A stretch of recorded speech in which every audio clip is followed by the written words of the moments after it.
네, 투자해놓은 시간으로 이어가 보겠습니다. 오늘도 이슈별로, 종목별로 어떤 투자 전략을 세워봐야 되는지 두 분 통해서 인사이트 얻어보도록 할게요. 네, 오늘은 위즈웨이브의 이권희 대표, MBN골드 이가람 매니저 두 분 통해서 인사이트 얻어보겠습니다. 네, 오늘도 트럼프 트레이드 장세가 펼쳐지고 있습니다. 이 트럼프 당선에 앨런 머스크가 지금 날개를 달았는데요. 먼저 이야기 나눠보도록 할게요. 지난주 미증시에서 테슬라가 $300를 돌파하면서 이에 수혜를 받는 국내 종목들도 주목을 받았는데요. LG 에너지 솔루션도 그중 하나로 꼽혔습니다. 그리고 최근 스페이스X로부터 우주선에 탑재할 전력 공급용 배터리를 개발하고 있다라는 소식이 전해지면서 오늘 10% 가까이 오르기도 했는데요. 현재도 LG 엔솔 강세 이어가고 있습니다. 이건희 대표님, 이 소식이 LG 에너지 솔루션의 개별 모멘텀으로만 봐야 될지 아니면 2차 전지 전반적인 업황이 훈풍을 이어갈 수 있을지 궁금하거든요. 어떻게 보실까요?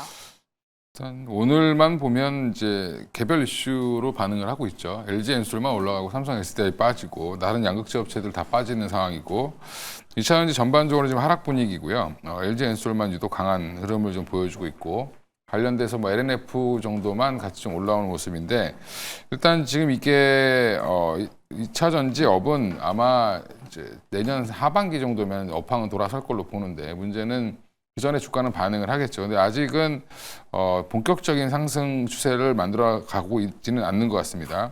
그래서 LG 엔솔이 유일하게 지금 스페이스X와의 단독 보도가 나오면서 물론 이제 이게 아직 LG 엔솔에서는 이거를 긍정적으로 확정지어서 얘기는 하진 않았지만 기자 입장에서도 어디서 들었으니까 썼겠죠. 그러니까 제가 볼 땐 일부러 좀 흘리지 않았나 이렇게 생각하는데. 아직은 이제 이거 자체가 물량 자체는 크지는 않을 겁니다. 근데 LG 에너지가 갑자기 왜 뜬금없이 스페이스X냐 이렇게 생각하시는 분들 계실 텐데 LG 그룹에서는 이렇게 지속적으로 지금 우주항공 관련된 배터리 연구를 계속 했고요.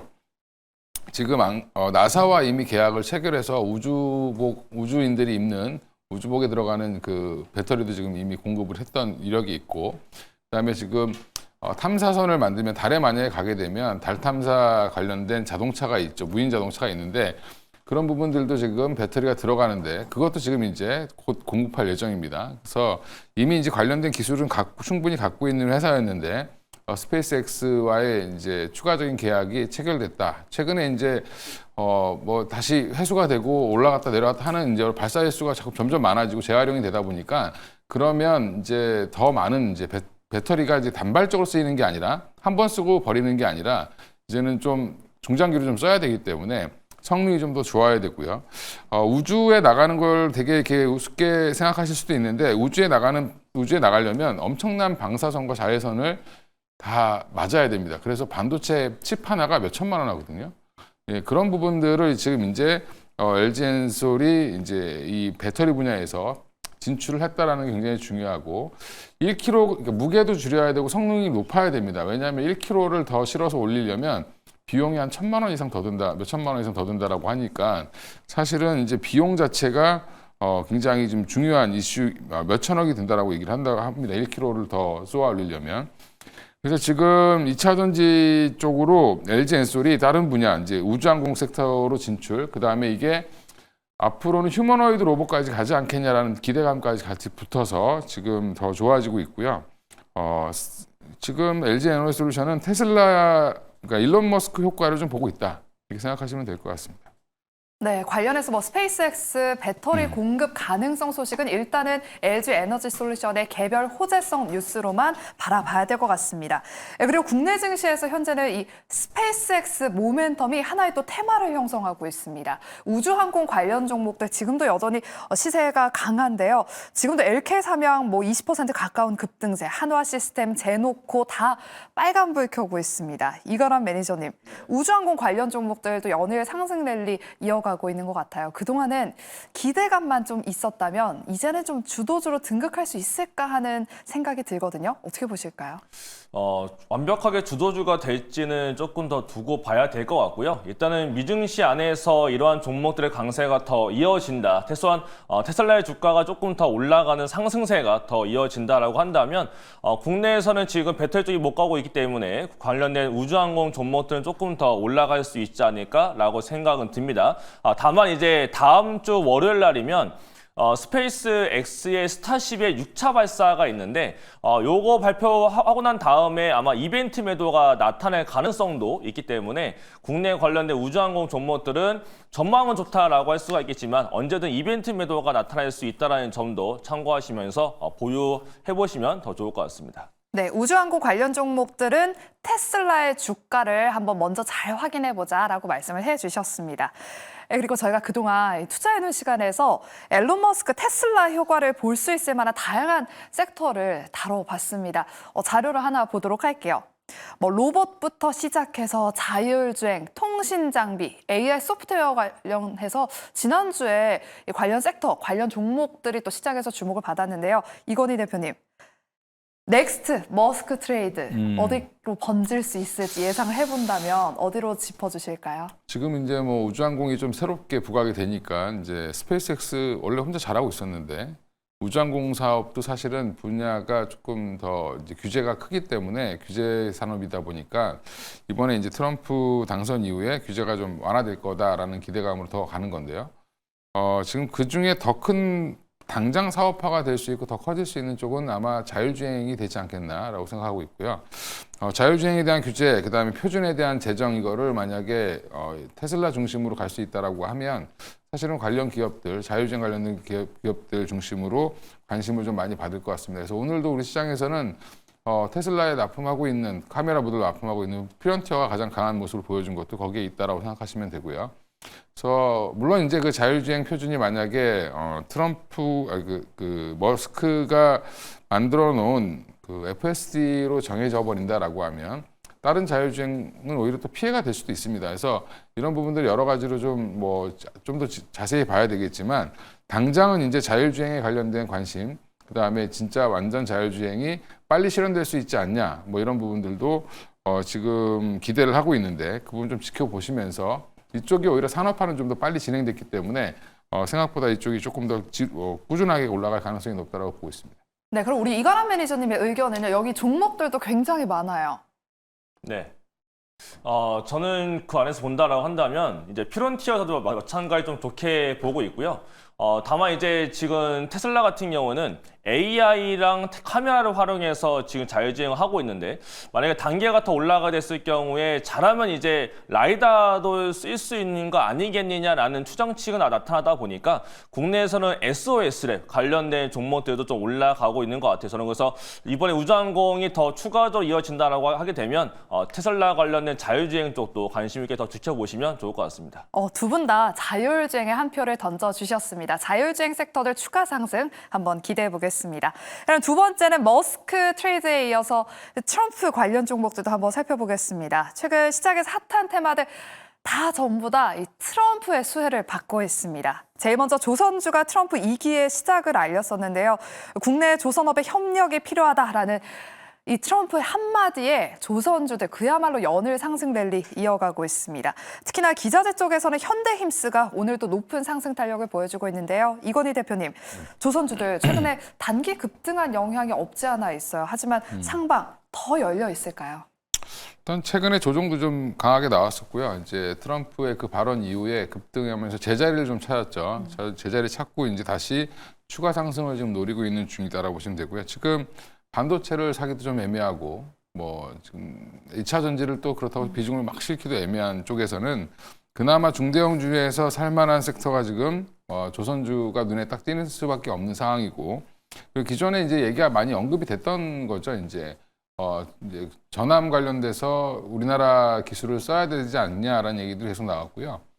중국이 이제 이미 미국의 전함 생산량보다 더 증가되는, 더 많은 전함을 지금 만들고 있기 때문에 서로 이제 군비 경쟁 측면에서도 미국은 이제 손을 잡을 수 있는 쪽은 선택이 우리나라밖에 없습니다. 그래서 미국이 우리한테 수혜를 주는 게 아니라 미국이 우리를 필요로 해서 갖다 써야 되는 그런 상황일 수밖에 없기 때문에 최근에 그래서 이제 우리 본인들 조선소도 우리나라 기업들한테 이제 인수하게 해준 거죠. 그래서 이런 부분들 보면 여전히 미국은 우리나라 조선업을 필요로 한다라는 부분들을 트럼프가 인지하고 있다는 것 자체가 앞으로 그 정책이 더 강화될 가능성이 높다라고 보고 있고, 그러면 결국에는 HD중공, 현대중공업이라든지 하나오션, 그다음에 아까 하나엔진 이런 종목들 중심으로 또 움직임이 또 커질 수도 있다라고 생각하고 있습니다. 그래서 MRO에서 저 이제 방산 그 외에 또 이제 잠수함 사업까지 또 다시 얘기가 나오고 있죠.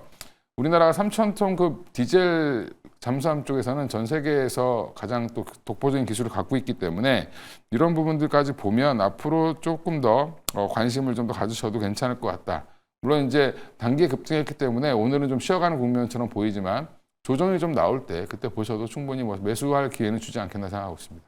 네, 조선주들은 장중 눌림목 구간을 이용해서 담아보셔도 좋을 것 같다. 추가 상승, 상방 열려 있다라는 말씀 들어봤습니다.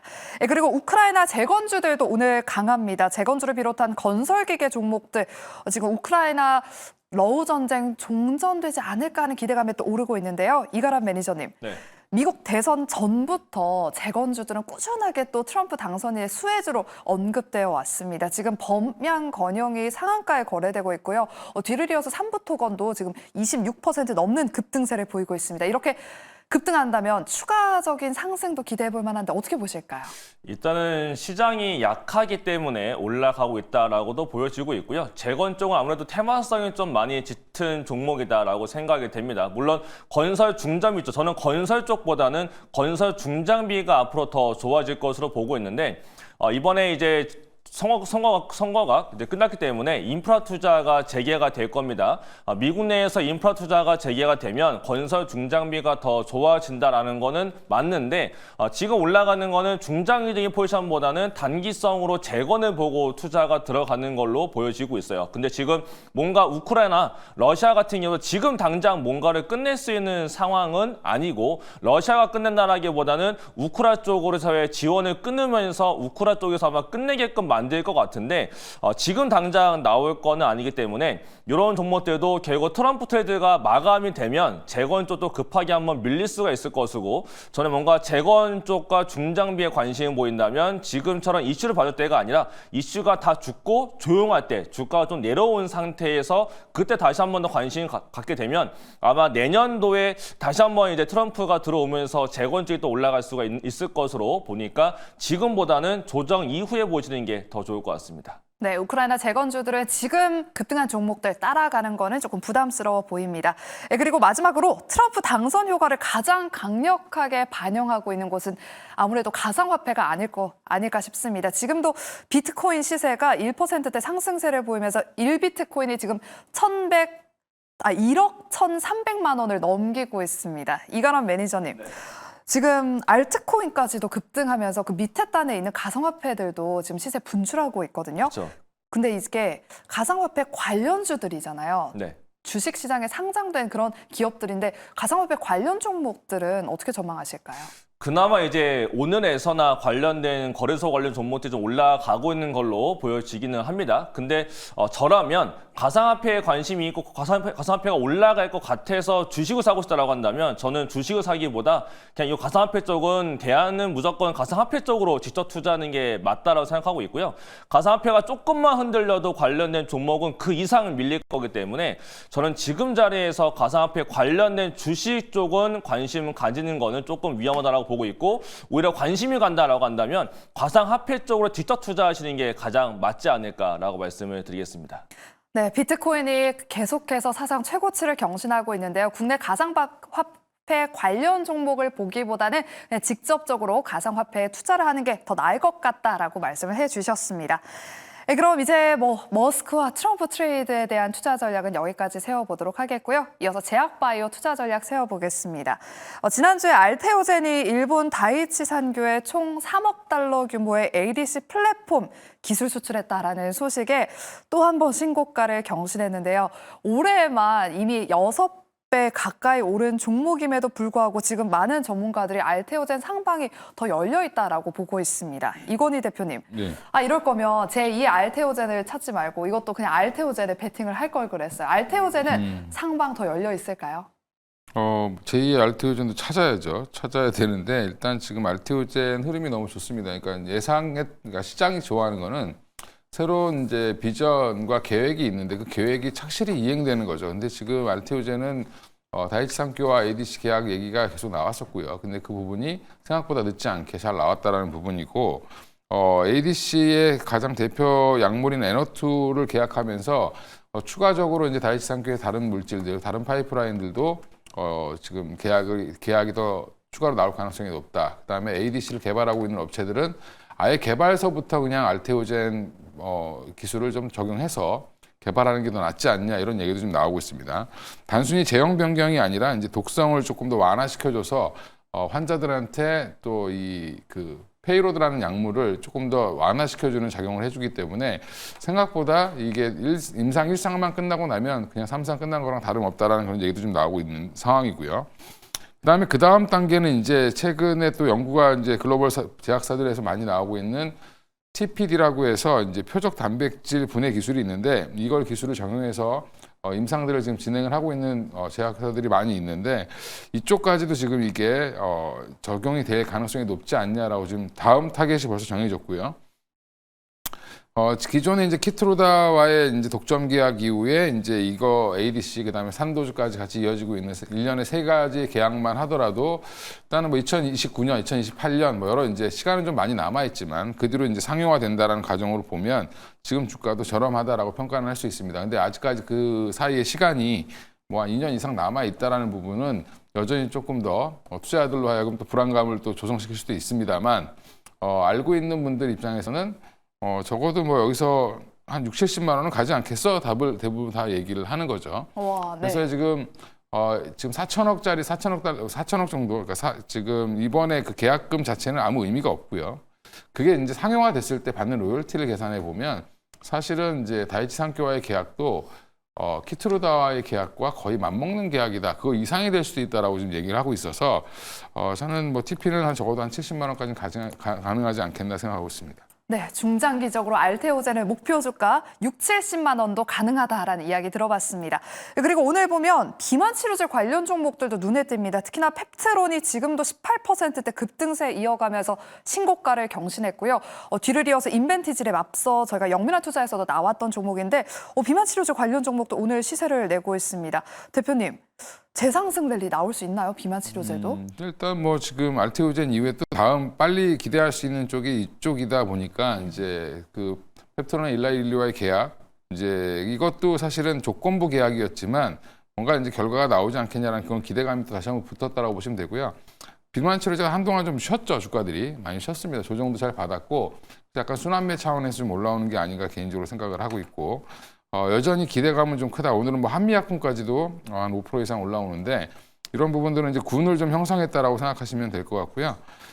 지금 비만 치료제는 이제 언급이 뉴스화되면 또 좀 급등하다가 뉴스가 없으면 또 잔잔하게 빠지는 그런 형태인데 조정 시에 항상 다시 보셔도 괜찮다라고 말씀을 좀 드리겠고요. 그 중심은 펩트론인데 펩트론 지금 조금 오늘 많이 올랐죠. 차세대 인벤티지 랩도 저는 뭐 충분히 지금 자리에서는 충분히 괜찮다라고 개인적으로 보고 있습니다. 네, 그러면 제약바이오 안에서 우리가 어떤 종목을 봐야 될지 우리 이가람 매니저님한테 여쭤보도록 하겠습니다. 앞서 네. 제가 넥스트 알테오젠, 넥스트 펩트론 어딜까? 이럴 거면 알테오젠, 펩트론을 살 걸 이런 말씀을 드렸는데 그래도 우리는 넥스트를 한번 찾아봐야 돼요. 그렇죠. 좀 우상향이 기대되는 종목이 있다면 한번 콕 집어 주실까요? 일단 펩트론 같은 경우는 내일 모레 이제 지금 하고 있는 유상 증제에 대해서 청약일입니다. 그래서 그렇기 때문에 한 번 더 주가를 올리고 있는 게 아닐까라고 생각이 들고 있고 지금 상태에서도 라이센스 아웃에 대한 기대감이 있는 제약바이오가 올라가고 있는 건데 결국은 뭐 에이베 바이오나 리가켄 바이오나 그다음에 뭐 지아 이노베이션, 올리스 이런 관련된 종목들은 결국은 라이센스 아웃에 대한 기대감이 더 커질 수가 있을 것 같고요. 그런 상태에서 뭔가 비만 치료제에서 한 번 더 라이센스 아웃에 대한 기대감 있는 종목을 골라봐라라고 한다면 저는 이제 그 다음으로 볼 수 있는 게 올리스가 전 될 걸로 좀 보고 있습니다. 저는 그래서 오늘 투자해놓은 종목으로도 올리스를 좀 가지고 나와봤는데 올리스 같은 경우는 이번에 호주에서 나타났던 임상 1상에 대한 중간 데이터도 굉장히 잘 나와줬고요. 더군다나 이제 위고비하고 병용했을 때 효과가 더 좋았다는 것도 있기 때문에 올리스가 조금만 더 잘 되게 되면 결국 그 다음에 대한 기술 이전 쪽을 글로벌 빅파마 안에서 노보디스크 쪽으로도 가능성이 있는 게 또 올리스가 가능성이 열리고 있는 상황으로 봤을 때 경우에 그 다음 펩트론과 인벤티제 그 다음을 봤을 때는 올리스가 또 그 다음 주자가 될 수 있지 않을까라는 생각에서 오늘 투자에 넣어놓은 올리스를 한번 말씀을 드려보겠고요. 올리스 그냥 전략만 간단히 설명드리면 목표가는 한 3만 원 정도 전고점 라인 때 보시면 좋을 것 같고 손절가 라인은 18,000원으로 말씀드리겠습니다. 네, 오늘 비만 치료제 종목들도 알테오젠에 이어서 훈풍이 불고 있습니다. 펩트론에 이어서 인벤티지랩, 그 후속주로 우리 이가람 매니저님이 올릭스 지금 공략 가능한 매수해놓은 종목으로 선택해 주셨습니다. 전고점 부근까지 바라보자라고 목표 주가 3만 원으로 제시해 주신 점까지 체크해 보시기 바랍니다. 그럼 마지막은 우리 지수를 지금 하방 압력을 더하고 있는 반도체와 화장품 주가 이야기 나눠보도록 하겠습니다. 먼저 삼성전자, 지금 외국인의 집중 매도가 이어지면서 3% 넘게 밀리고 있고요. 지금 5만 5천 원대까지 내려왔습니다. 이건희 대표님, 지금 오만전자까지 무너지는 것 아니냐라는 이야기가 나오고 있어요. 어떤 언론사에서는 4만전자 초읽기 이런 뉴스 기사까지 나왔거든요. 삼성전자의 전망 어떻게 바라보실까요? 그런 기사 쓰신 분들은 좀 고소고발을 당해야 될 것 같은데 일단 좀 너무 과하게 항상 보면 떨어지면 더 떨어진다라고 자꾸 얘기하고 올라가면 더 올라간다고 얘기를 하는데 네. 그걸 좀 객관적으로 보실 필요가 있을 것 같고요. 지금 삼성전자가 빠지는 이유는 여러 가지가 있겠지만 이미 악재는 다 나와 있는 상황이고 지금 수급이 안 돌아서서 못 올라가는 거거든요. 그러니까 결국에 외국인들이 삼성전자를 사냐 못 사냐 이런 부분들이 이제 가장 큰 관건인데 중국 쪽도 여전히 지금 뭐 경기 부양책이 좀 애매하게 나왔다라고 하지만 중국 쪽은 그래도 돈을 쓰겠다라고 좀 덤비고 있는 중이고요. 그러면 결국에는 외국인들 입장에서는 현금 마련해서 중국 시장 가려고 하는 쪽도 여전히 있습니다. 그러니까 그런 쪽들은 삼성전자를 팔 수밖에 없고요. 수급이 좀 꼬여 있다. 그리고 지금 보면 뭐 오늘 하이닉스까지 같이 동반해서 하락하는 부분을 보면 반도체 칩스법이 폐지되는 거에 대한 일정 부분 이제 악영향, 트럼프 당선이 악재로 작용하면서 지금 양쪽 다 빠지고 있는 건데 이런 부분들을 보면 지금 전반적으로 삼성전자나 하이닉스가 거의 뭐 2, 3%씩 빠지니까 뭐 3% 가까이 넘게 빠지고 있기 때문에 관련된 지금 장비주, 소부장주들은 뭐 그 2배 이상 빠지는 게 어떻게 보면 당연하게 보이는 거죠. 이럴 때 오히려 지금 삼성전자가 그러면 이게 바닥을 잡아가는 과정 제가 몇 번을 말씀드렸지만 적어도 연말까지는 재미없는 주가 수준을 이어갈 수밖에 없다라고 말씀을 드렸고요. 회사가 바뀌려면 뭐 적어도 한 개 분기 정도 이상의 시간을 걸릴 거로 보고 대응하셔야 된다. 너무 지금 그런 기사를 보면 댓글 좀 많이 다셔야 될 것 같습니다. 그리고 대표님, 이수페타시스 지금이라도 손절해야 되나요? 지금 20% 넘게 급락 중이에요. 손절 가격 손절하기엔 늦었고요. 네. 제가 볼 땐 이거 유상증자를 성공 못할 수도 있습니다. 그러면 오히려 지금 인수 철회가 나올 수도 있다라는 그런 우려 때문에 제이오도 같이 빠지는 건데 지금 이게 시장에서 납득을 못하는 상황이기 때문에 앞으로 이 스페타시스가 어떻게 투자자들과 대응을 잘 하느냐 이런 부분들이 가장 좀 관건일 것 같은데 지금은 갖고 계신 분들은 손절하는데 별로 의미는 없는 것 같습니다. 네, 알겠습니다. 이수페타시스 지금 손절하기에는 조금 늦었다라고 말씀을 해주셨습니다. 오늘 이렇게 급락하고 있는 반도체 종목들 잘 버텨보시길 바라겠고요. 그리고 마지막으로 화장품주들도 지금 급락하고 있습니다. 오늘 뭐 빼빼로데이자 중국 광군제인데 화장품주들이 지금 급락 중이에요. 이가람 매니저님, 네. 인그로드랩 지금 27% 급락하고 있고 클리오, 뭐 코스메카 코리아, 코스맥스, 청담글로벌. 아니 화장품주도 이렇게 급락할 일인지 배경과 함께 좀 조정일 때 담아보는 전략도 유효할지 말씀해 주실게요. 일단 지금 3분기에 대한 어닝에 대해서 발표가 너무 안 나왔다 보니까 또 컨센데이보다도 조금만 안 나왔어야 되는 건데 좀 크게 안 나왔다 보니까 더 큰 하락이 났다라고 보여집니다. 물론 이거 위에도 뭐 관세 부과가 되는 거 아니냐라는 자문도 굉장히 커지고 있는 상황으로 보여지는데 결국은 연말 소비가 다가옵니다. 결국 지금 자리에서 뭔가 대응하기보다는 11월 달 말이 되면은 블랙 프라이데이가 열리기 때문에 미국의 연말 소비 때 다시 한 번 더 올라갈 수 있는 화장품 종목이 될 거라서 저는 지금 자리에 저가 매수를 하시기보다는 11월 달 말 앞두고서 올해 저가 매수에 대한 기회로 보시는 게 더 맞지 않을까라고 말씀을 드리겠습니다. 네, 화장품주들 지금은 담아보는 전략 유효하지 않고 나중에 조금 더 빠졌을 때 다음에 담아보자라고 말씀을 해주셨습니다. 그러면 짧게 질문 하나 더 드릴게요. 우리 이건희 대표님은 아까 이수페타시스 손절 늦었다라고 말씀해 주셨는데 우리 이가람 매니저님의 의견은 어떠실까요? 저도 지금은 손절은 의미가 없다라고 보고 있고요. 다만 이제 권리받기, 결국 이제 유상증자를 한다라고 했을 때 기관들은 권리받기 위한 매수세가 아마 12월 달에 들어올 수 있거든요. 저는 그래서 오히려 권리받는 플레이할 때 기관들 매수가 들어올 때 그때 추가 매수를 보면서 단가 낮추거나 유상증자를 한다라고 하게 되면 차라리 유상증자 증자를 통해서 차라리 그냥 골드 참여를 해가지고 단가를 낮추는 방법이 더 좋을 것 같고 내년도에 업황 올라올 때 또 다시 한번 주가가 올라갈 수 있으니까 그때까지 좀 버텨보신 전략이 더 좋지 않을까라고 말씀을 드리겠습니다. 네, 이소페타시스 최근 기관이 매도세를 보이고 있는데요. 기관의 수급이 확인된 이후에 물을 타보자라고 말씀해 주셨습니다. 저희는 내일 이 시간에 다시 돌아오도록 할게요. 함께해 주신 여러분 고맙습니다.